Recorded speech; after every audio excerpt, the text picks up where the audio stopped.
नमस्कार प्यारे बच्चों, आज की वीडियो में हम 23 अगस्त 2021 को कक्षा 8 में गणित विषय का जो गृह कार्य प्राप्त हुआ है उन प्रश्नों पर विस्तार से चर्चा करेंगे। जिसमें पहला प्रश्न देखिए, आपको क्या दिया गया है। दो पूर्ण संख्याओं का अंतर 92 है, यदि उनमें 3:7 का अनुपात है तो वे संख्याएं ज्ञात कीजिए। तो प्यारे बच्चों, हमें वो दो पूर्ण संख्याएं ज्ञात करना है जिनका अंतर 92 है और उन दो पूर्ण संख्याओं का अनुपात 3:7 है। तो हम मानकर चलते हैं कि दो पूर्ण संख्याएं x और y है। आप यहाँ a और b भी मान सकते हैं। तो प्रश्न के अनुसार इन दोनों पूर्ण संख्याओं का अंतर कितना है, 92। तो x और y का जो अंतर हमने लिया है वह 92 ले लिया है और इन दोनों का अनुपात कितना है, 3:7। तो x अनुपात y का मतलब x बटा y बराबर 3/7। अब समीकरण 2 से हम x का मान ज्ञात करते हैं तो y को वज्र गुणा कर देते हैं तो ये x बराबर 3y/7 प्राप्त हो जाता है। x बराबर 3y/7। x का जो ये मान अपने को प्राप्त हो रहा है इसको हम समीकरण 1 में रख देते हैं। x का मान समीकरण 1 में रखने पर तो ये 3y/7 माइनस y बराबर 92 प्राप्त होता है। अब यहाँ से इस समीकरण को हल करने के लिए हम यहाँ से लघुत्तम ले लेते हैं जो कि 7 प्राप्त होगा।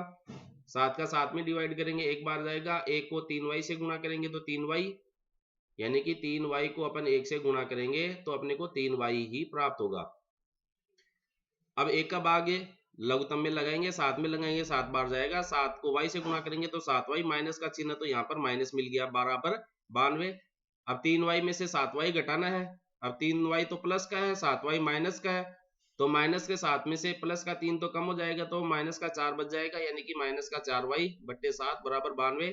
y का मान ज्ञात करने के लिए 7 को इधर वज्र गुणा कर देते हैं और 4 को इधर वज्र गुणा कर देते हैं, यानी कि जो भाग में संख्या है समीकरण के दूसरे पक्ष में जाके गुणा में आ जाती है और जो गुणा में संख्या है वह समीकरण के दूसरे पक्ष में आकर भाग में आ जाती है, यानी कि हर में आ जाती है। तो ये 92 गुणा 7/4 हो गया। माइनस का चिन्ह यहाँ पर लगा हुआ है, इसको हम बाद में ट्रांसफर कर देंगे। 4 का भाग लगाएंगे 23 बार, 23 को 7 से गुणा करेंगे तो अपने को 161 प्राप्त हो जाएगा। अब ये जो यहाँ पर y आपको माइनस में प्राप्त हो रहा है इसको प्लस करने के लिए माइनस चिन्ह का दोनों पक्षों में गुणा कर देते हैं अपन। जैसे माइनस का y बराबर 161 है, यह आपका 161, माइनस से दोनों पक्षों को गुणा कर देंगे तो माइनस गुणा माइनस y बराबर माइनस का 161, माइनस गुणा माइनस क्या हो गया, प्लस, तो y बराबर माइनस का 161 प्राप्त हो गया है। तो y का मान तो एक माइनस 161 प्राप्त हो गया। अब ये y का जो मान है आप समीकरण 1 में यहाँ पर रख दीजिए। y का मान समीकरण 1 में रखने पर तो x माइनस, ये माइनस है, y का मान माइनस 161 है तो ये माइनस का 161 बराबर 92। अब ये माइनस गुना माइनस क्या हो जाएगा, प्लस, तो ये प्लस 161 को दाहिने पक्ष में हस्तांतरण कर दीजिए तो माइनस का 161, 92 कम हो जाएगा तो माइनस का 69 यहाँ पर प्राप्त हो रहा है x का मान। तो वो दो पूर्ण संख्या कौन कौन सी हो गई है, x बराबर माइनस का गुणनतर, जो उत्तर में लिख देंगे अपन इसमें x बराबर माइनस का 69, और दूसरी जो पूर्णांक संख्या है, पूर्ण संख्या है, वो माइनस का 161। तो वो दो पूर्ण संख्या कौन कौन सी हो गई है, माइनस का 69 और माइनस का 161।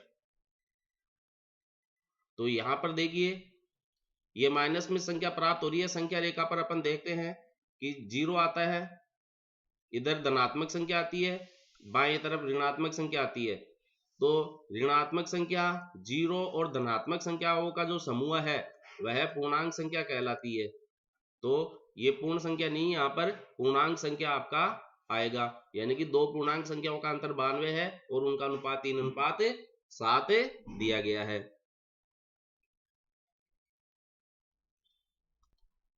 अब अगला जो क्वेश्चन है अपना वह एक आयत का परिमाप 20 सेंटीमीटर है और उसकी चौड़ाई 4 सेंटीमीटर है, तो उसकी लंबाई ज्ञात कीजिए। प्रश्न के अनुसार हमें परिमाप 20 सेंटीमीटर दिया गया है। आयत का जो परिमाप होता है उसका सूत्र 2 गुणा लंबाई प्लस चौड़ाई होता है। देखिए ये लंबाई और चौड़ाई का योग का 2 गुना है। तो हम जानते हैं आयत के अंदर लंबाई बराबर होती है, चौड़ाई आमने सामने की वह भी बराबर होती है। इसलिए लंबाई 2 बार जुड़ती है, लंबाई प्लस लंबाई, और चौड़ाई भी 2 बार जुड़ती है, चौड़ाई प्लस चौड़ाई। तो ये 2l और 2b हो जाता है, तो 2 इसमें कॉमन लेने के बाद में 2l प्लस b बच जाता है। तो ये चारों तरफ का परिमाप जो है, सीमा है, ये अपना परिमाप कहलाता है। तो ये होता है जिसमें आपको चौड़ाई का मान 4 सेंटीमीटर दिया गया है, तो लंबाई का मान l बराबर अपने को ज्ञात करना है। तो प्रश्न के अनुसार हम देखते हैं 2 गुना लंबाई प्लस चौड़ाई का मान 20 सेंटीमीटर दिया गया है आपको। साथ में आप जो भी आपको मात्रक दिया गया है उसको जरूर लिखें। l प्लस बी 2 का डिवाइड कर देते हैं तो 20/2 मिल गया। अब यहाँ से l प्लस बी है, हमें l का मान ज्ञात करना है, b को हम दाहिने पक्ष में हस्तांतरण कर देते हैं, तो प्लस का b इधर आके माइनस का b हो जाएगा। b का मान देखिए आपको 4 सेंटीमीटर दिया गया है, तो हम यहाँ पर 4 इसका मान रख देंगे।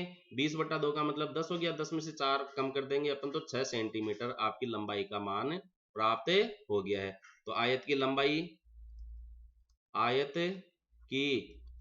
लंबाई जो है वह 6 सेंटीमीटर होगी। यह आपका आंसर हो गया है। तीसरे प्रश्न पर अपन बात करते हैं। अर्जुन के पिता की वर्तमान आयु अर्जुन की वर्तमान आयु की 3 गुनी है। 7 वर्ष बाद उन दोनों की आयु का योग 70 वर्ष हो जाएगा, तो उनकी वर्तमान आयु ज्ञात करो। तो देखिए हमें यहाँ सबसे पहले अर्जुन की वर्तमान आयु को मानकर चलना है कि जैसे अर्जुन की वर्तमान आयु x वर्ष है। अब अर्जुन की वर्तमान आयु जितनी भी है उसकी 3 गुनी उसके पिता की आयु है। तो अर्जुन की वर्तमान आयु हमने यहाँ x वर्ष माना है, तो इसके पिता की आयु अर्जुन की आयु की 3 गुना हो जाएगी, यानी कि 3 गुना x। तो 3 गुना x अर्जुन के पिता की वर्तमान आयु हो गई है। अब आगे ये कह रहा है कि 7 वर्ष बाद, यानी कि ये अर्जुन है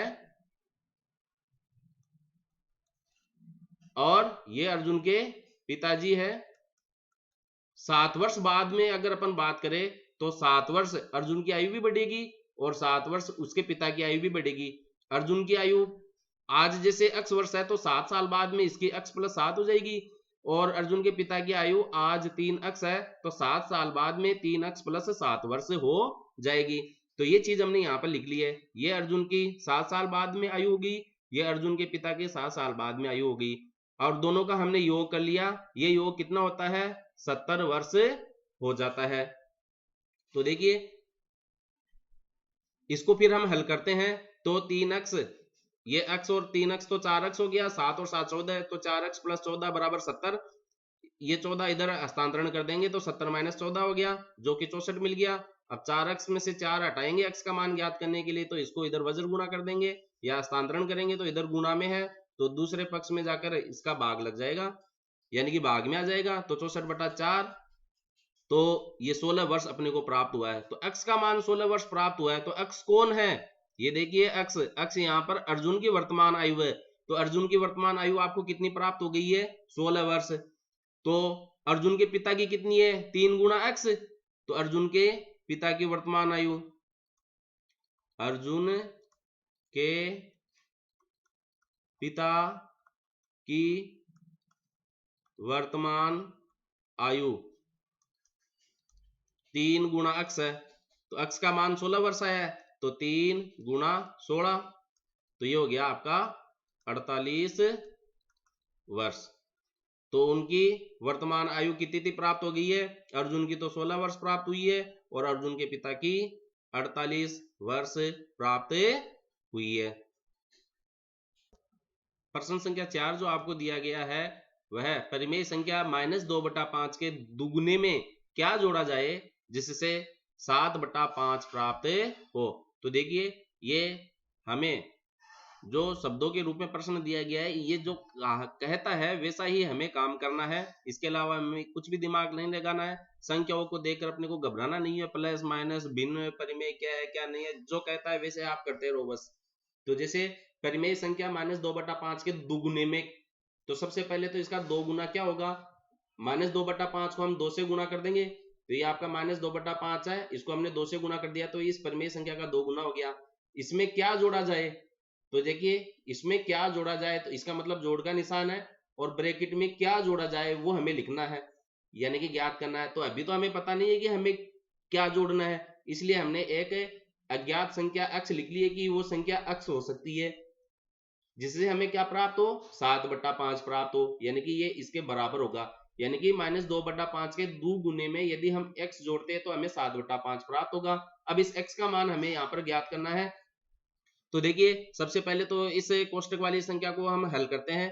2 है तो ये 2 के नीचे 1 है, ऊपर का ऊपर गुणा, 2 दूनी 4/5, माइनस गुणा प्लस माइनस हो गया, फिर प्लस का x है। अब इस x का मान ज्ञात करने के लिए हमें इस -4/5 को समीकरण के दूसरी तरफ हस्तांतरण करना है। तो इधर ये माइनस का है, समीकरण के दूसरे पक्ष में जाके ये प्लस का हो जाएगी। अब 5 और 5 हर समान है, इसलिए लघुत्तम यहाँ पर 5 आ जाएगा। 5 5 का भाग लगाएंगे, एक एक बार जाएगा। इनके अंशों को अपन गुणा करेंगे तो 7 एकम 7, 4 एकम 4, 7 + 4 11/5। x का मान अपने को प्राप्त हो गया है 11/5, यानी कि परिमेय संख्या -2/5 के दोगुने में यदि हम 11/5 जोड़ते हैं तो अपने को 7/5 प्राप्त हो जाता है। तो इसका आप हल करके ज्ञात करने की कोशिश करना कि 2 गुणा -2/5 में यदि 11/5 जोड़ते हैं तो हमें कितना प्राप्त होता है। तो प्यारे बच्चों इसका अभ्यास आपको करना है और यही गणित का जादू है। आप देखेंगे कि इन दोनों का जो योग है वह 7/5 प्राप्त होता है। अब अगले क्वेश्चन की बात करते हैं।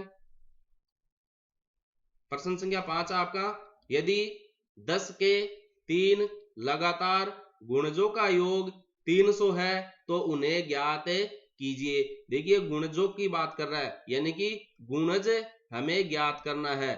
गुणज का मतलब प्यारे बच्चों ये होता है कि गुण प्लस ज अपन लिख सकते हैं, यानी कि गुण का मतलब है गुणा से और ज का मतलब है जन्मा, गुणा से जन्मा। जैसे आप पहाड़ा याद करते हैं, टेबल बोलते हैं, तो वो गुणज ही होते हैं। जैसे 2 का गुणज होता है 2 एकम 2, फिर 2 का गुणज अगला जो होता है 2 दूनी 4। तो ये गुणा करने से जन्म हो रहा है इन संख्याओं का, 2 का 4 का 6 का 8 का, इस तरीके से। तो हमें 10 के 3 लगातार गुणजों का योग 300 दिया गया है, तो वो 3 गुणज कौन कौन से हैं उन्हें हमें ज्ञात करना है। तो देखिएगा प्यारे बच्चों, जैसे हम 2 का पहाड़ा बोलते हैं तो 2 एकम 2 लिखते हैं, फिर अगला स्टेप अपन बोलते हैं तो 2 दूनी 4 होता है, फिर अगली स्टेप में 2 तिया 6 हो जाता है। तो देखिए हम लगातार क्रमशः 1 से 2 से फिर 3 से इस संख्या को गुणा करते जाते हैं, जिसकी भी पहाड़ा या टेबल अपने को लिखना होता है। तो 1 2 3, तो यहाँ हमें 10 के 3 लगातार गुणजों का योग करना है। तो सबसे पहले तो उन 3 संख्याओं को लिखना है हमें, तो वो पता नहीं है हमें, इसलिए हम मान लेते हैं कि जो पहला गुणज है, जो आपका पहला गुणज है, मान लो 10 गुणा x हो गया, क्योंकि पहला गुणज हमें पता नहीं है कि क्या होगा, लेकिन ये पता है कि वो 10 के गुणनफल में होगा। तो 10 के गुणनफल में हमने उस अज्ञात गुणज को लिख दिया है। अब वो लगातार आ रहा है, लगातार आ रहा है मतलब एक के बाद में दूसरा आएगा। तो ये 2 कब प्राप्त होता है, एक के बाद में, इस एक में एक जुड़ने पर दूसरा गुणज प्राप्त हो रहा है ना 2 का। तो इसी प्रकार से इसका दूसरा गुणज ज्ञात करने के लिए हम अक्ष में एक जोड़ देंगे तो ये दूसरा गुणज हो जाएगा। अब इस एक में क्या जोड़ेगी, अपने को 3 मिल रहा है 2, तो इसी प्रकार से इस अक्ष में भी अपन 2 जोड़ देंगे तो अपने को तीसरा गुणज प्राप्त हो जाएगा x + 2। तो देखिए ये 3 गुणज अपने को यहाँ पर प्राप्त हो गए हैं और इनका योग कितना होगा 300।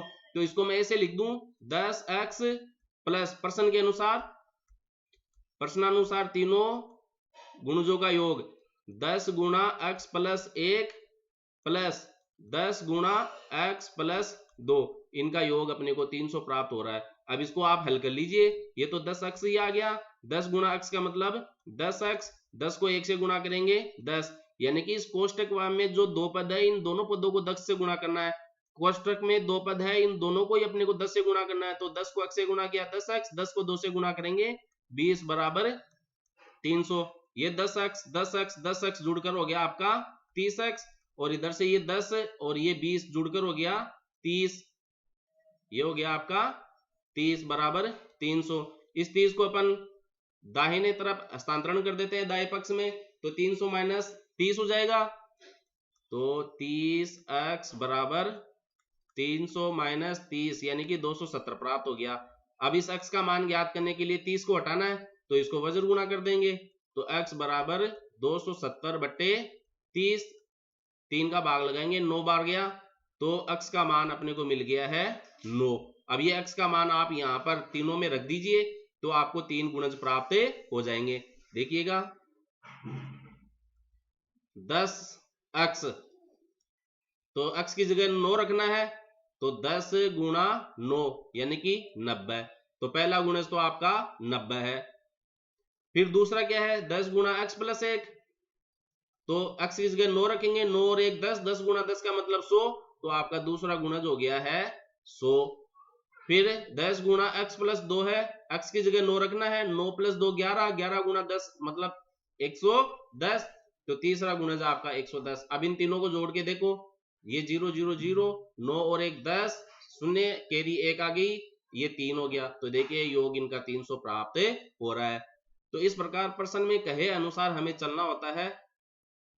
प्यारे बच्चों, आप मेरे द्वारा तैयार किए गए सभी प्रकार के प्रश्नों में अपनी गणित की जो बुनियादी शिक्षा है उसको प्राप्त कर पाएंगे। आपको किसी भी प्रकार के प्रश्न को हल करने में कहीं समस्या नहीं आएगी। यह आपकी नींव जो है यहाँ पर बहुत अच्छी तरीके से मजबूत हो जाएगी। इसलिए आप थोड़ा सा समय देकर इस वीडियो को अंत तक जरूर देखना है और सभी को प्रोत्साहित करना है, आपको सभी को शेयर करना है, क्योंकि सीखने का बहुत ही अच्छा प्लेटफॉर्म मेरे द्वारा आपको उपलब्ध करवाया जा रहा है। धन्यवाद।